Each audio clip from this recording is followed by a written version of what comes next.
Don't you got Marvin? Marvin, you good? Yeah. Marvin, give me a thumbs up. Starving, Give me dude.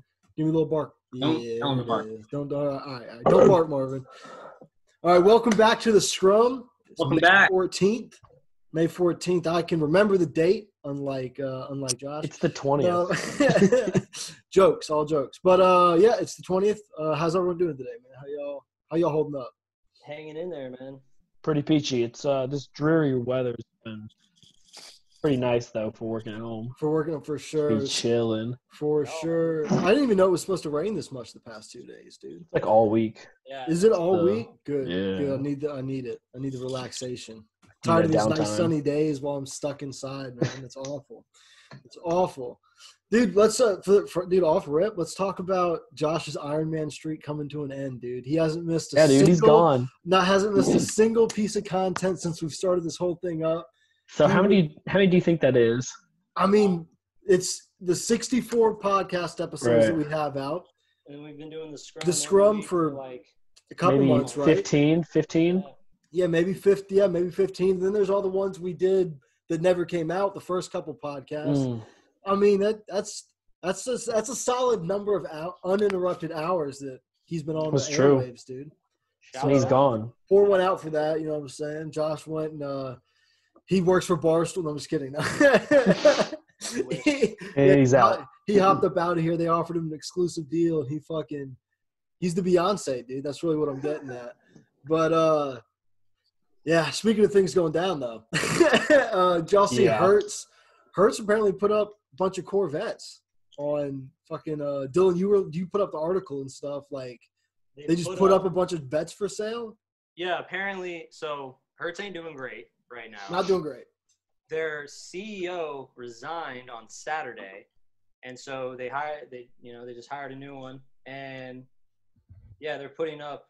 I think it was like something over 20 Hertz limited edition 2019 Corvettes.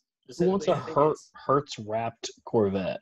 There's a lot of 45-year-old dudes that are like, it looks like Bumblebee, dude. It does. Bumblebee was a Corvette, straight up. For real. But yeah, they put up like something over 20, and I think as of today there's still 19 for sale on Auto Trader and on their own auto sale website. Yeah, no one wants that. Crazy stuff. Like. Dude, so it has doesn't it have like Hertz stuff inside of it? Like it's got Hertz a headrest. Yeah, like it's all Hertz on the inside. And it was for the yellow swag carpet. They did it for like the 100th anniversary of the company. So just a lot of irony going on. Yeah, for real. The celebration of a long-standing company, they got to sell it off as it crashes and burns. Exactly, and it's also just like the money they spent on it originally. Right, it doesn't look great. And you got anyone who rented the Corvette from Hertz, they weren't driving that car like respectfully for the week that they had it in whatever city they were in, dude. They were fucking like, oh, I got the Corvette. Let's burn some rubber. Yeah. Let's see if we can break this thing, dude. But we should buy one as a podcast. Let's go in on it 4 ways. All right, bro. Y'all can go on 3 ways. Dude, we'll make it a Talkin sauce Corvette. Josh has been the one hoarding all the money. He can pay It's true. for it. It's true. And this podcast and this segment is making a lot of money. Like too much money. Too much money, really. Like this is. See my crib? We're all in different wings of a giant home. We're in a giant home. We had a FaZe Clan house designed to look like. These are all individual sets. To look like individual set pieces in each separate wings of the home. To look like 20-year-olds' apartments. Exactly. And we're in like old Raleigh too. We're in the nice where it's all the trees, but it's like adjacent to downtown. Exactly, dude. Some big nice old trees house out there. Big old house. But speaking of making a lot of money, dude, Joe Rogan. $100 million deal with Spotify. I saw like a article I was reading about it. It would take a musical artist 23 billion streams to make the amount of money that they just paid Joe Rogan however many. It's like multi-year. Who knows how long? Deal. I was gonna say, so you don't know how long that is? I couldn't find it. I'm sure the information's out there somewhere. I know the only basis I have to go off of is Joe Budden did the same thing a couple years ago, and I think their deal also very large. Probably not what Rogan got, but also a big deal. They had a huge following. And I think theirs was like 3 or 4 years at the time. I think they had a 3 or 4 year deal, something. So add that on top of all the advertising money. Like that's insane. Yeah, because it's only licensing too. That's like they don't. There's no creative control, nothing like that. They don't get a percentage. It's just you only play it here. So, well, that's awesome. $100 million. I've been wanting to listen to his podcast without having to go to YouTube. Yeah, YouTube or And just all some I got is other. Spotify, so. Because it's the best. Let's be honest. Let's end the debate here. I mean, Spotify over Apple Music, without a doubt, right? Not the best Oh, yeah. for artists. That's a whole other Not the best conversation. for artists. It's the best for as a Best for customer. listeners. Yes. As a paying customer, it is the best that there is. And I guess I saw that he's not going to be putting the full podcasts on YouTube anymore either. I don't know. I think he might still be allowed to clip them, like put clips up, but he's not going to be able to put the full podcast up anymore, which is interesting. Just because, I mean, YouTube is the only streaming platform I see rivaling like Spotify and Netflix and Hulu. You know what I mean? Like, it's one of the big ones out there, and I can't see why he wouldn't want to fight to keep it up there. Honestly. Yeah. I just can't stop thinking about $100 million. For real, dude. I mean, What are you doing?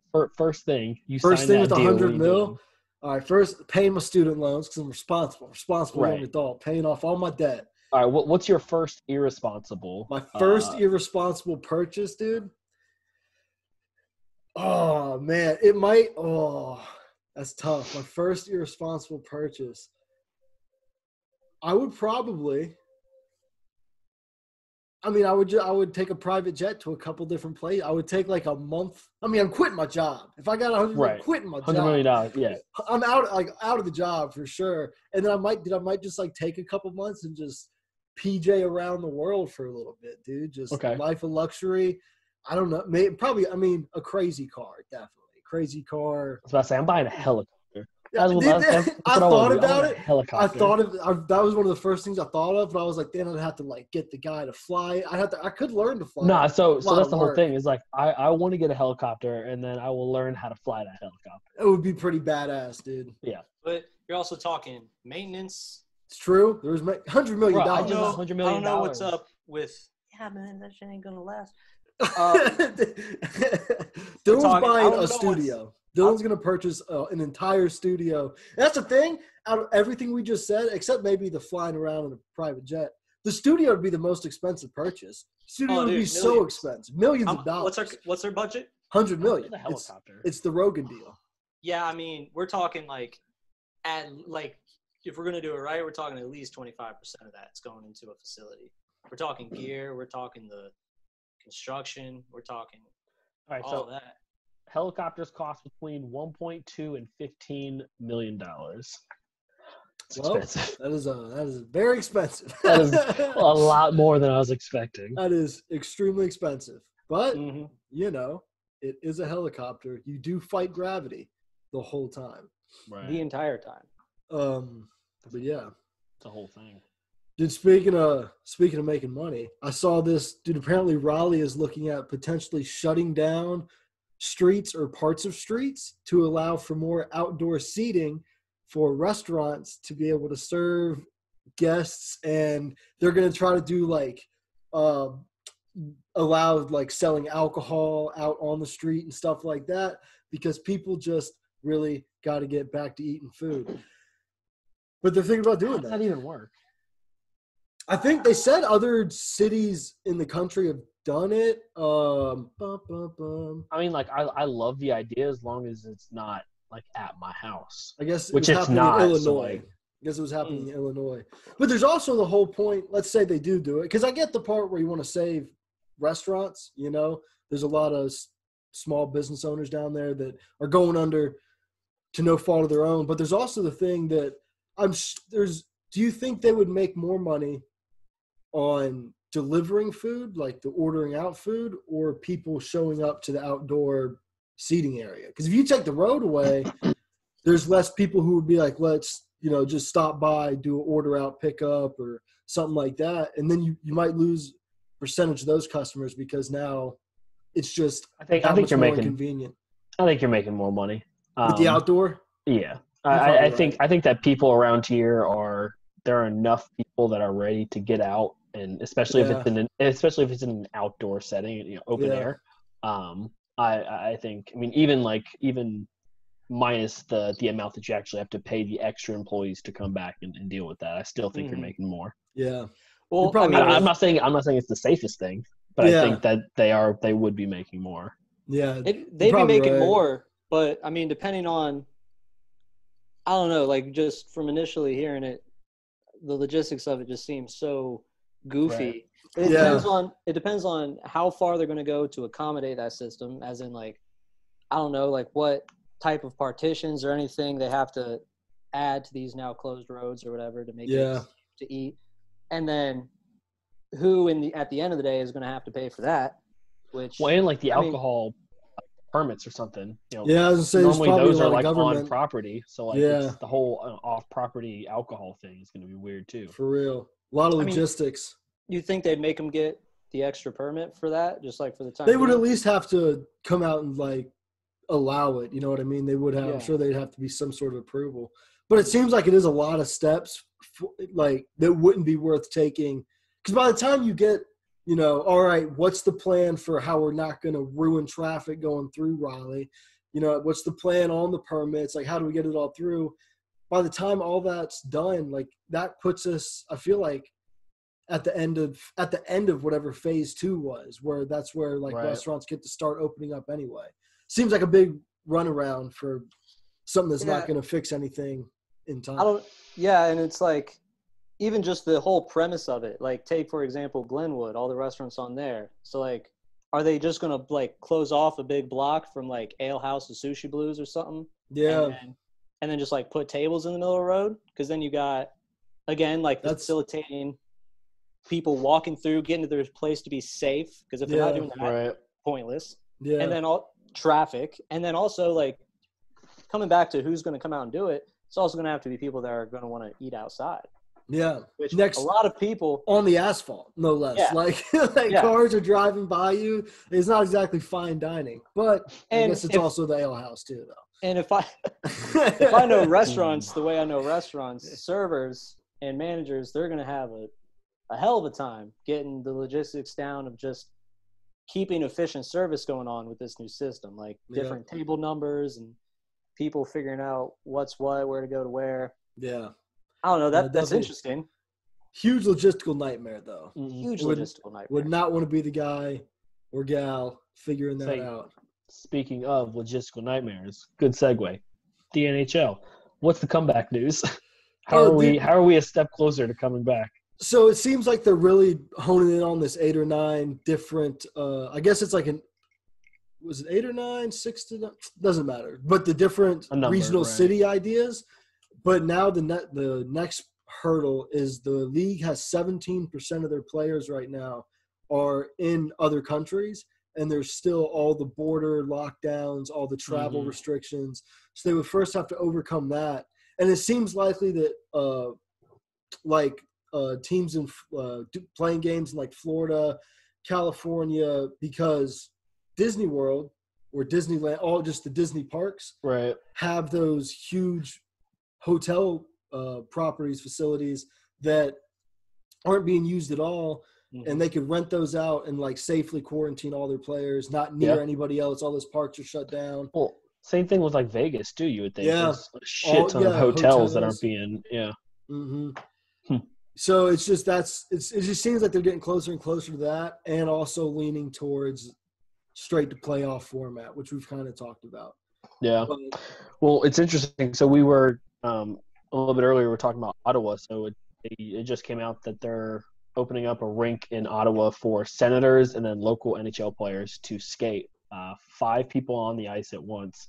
And I thought the first thing that I thought about was, the Senators had 5 players that were diagnosed with coronavirus. So it's just interesting that was the first rink to open. Yeah, it is interesting. Because it was only them. I think maybe some of the Avalanche players maybe or Kings or something, but it was, there's only like 3 teams that had players catch it, and that's the first one that opened. So that's pretty surprising. Like, Yeah. I mean, I know we just said that, but just like location-wise for Ottawa, Yeah. that's the capital of Canada, isn't it?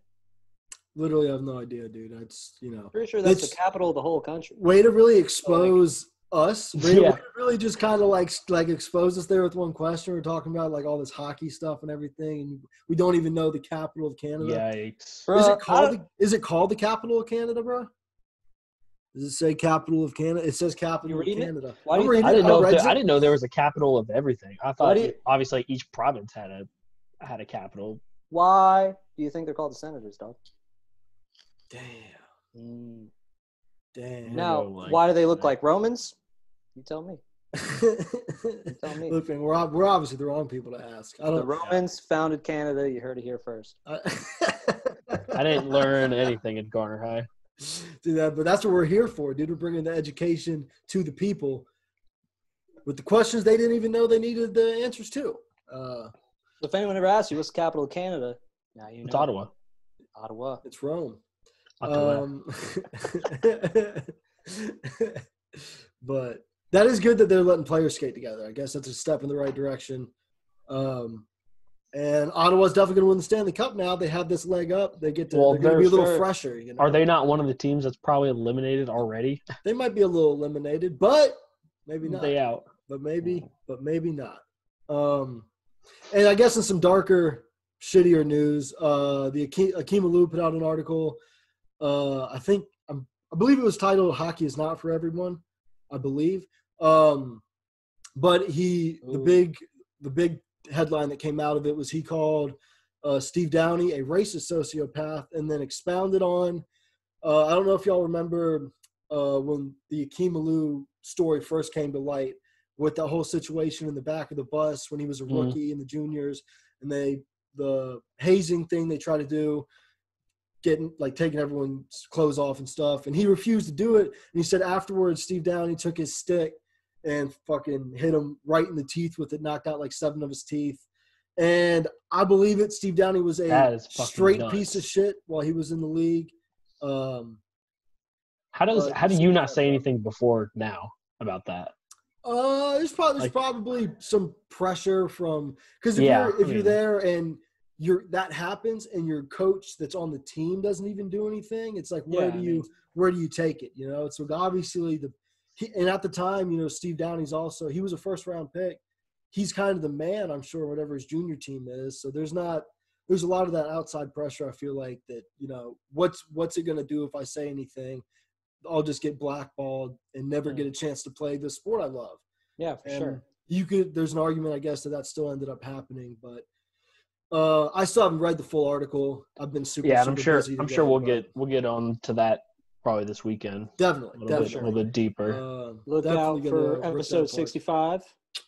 Whoever Probably named this Monday. Cum Gutters 2. Yeah, without a doubt, it's going to be the part 2 to our Cum Gutters episode. Anything else, guys? Any other? I literally feel like that we did the podcast yesterday. For real. Oh yeah, Monday, I feel like Tuesday we flew did. by. I feel like we did the last 2 podcasts yesterday. Like We've been stacking hour-long episodes. We recorded all this like once a month. We're real good at guessing what happens. Yeah, we actually recorded the first 50 in the same session. Yeah. You guys don't know that. A lot of them were like, we kind of chopped between, like there's bits in episode like 3 that we actually recorded for episode 47. So it's true. It's I don't true. even know. We're change clothes. We're bad at the timeline of it, but we know what's going to happen. That's pretty much what we're getting at. Come to us for all your hockey news, and come to us if you want to play virtual hockey. Cancellation Cup Season 2, the Sixes expansion draft. So they're like we talked about it before. Some teams that played in Season 1, they're bringing their teams over. We're gonna do a draft, kind of fill some teams out. I think a couple new teams are getting brought in, and there's also a threes league that will happen. Expansion draft, everything happens shortly after that, and yeah, it's threes teams. So come play. Yeah, not very hard to beat our team. Apparently. It's not. We're bad. We're bad. Maybe not in threes. That's but true. We're bad at sixes. And Blame the Squirrel, computer goalie. Squirrel, you and I got to get together and do some broadcasting. Oh, dude, we were actually gonna look into that for real. We're gonna try to stream these games. We're gonna try. We wanted Dylan and Cody to do all the commentary. I know. He sleeps through most of the podcast, guys. If you don't watch the video, you don't see his eyes all slumped over. But damn, I actually edit it so they look open, and most of the time when I'm talking, I do that in post. I'm really asleep. It's good. He's really good at the post processing of our videos, so that's great at what I do. But yeah, hit us up, Cancellation Cup on Twitter, Hockey and NC on Twitter, and then But I think we pretty much covered. And I said May 14th at the beginning, didn't I? Yeah, that wasn't a joke. It wasn't a joke. That wasn't a joke. Because you were talking about how Josh gets the dates wrong. And I know, and I got the date wrong because I was reading straight off of the schedule or like our little topics list, and it still said 14th at the top, and I blame our producer for that. Because I changed the file name, did not change the header. That's on me. I know. But also, Jake, it's the 20th. You know what I mean? It's the 20th. How do you know that?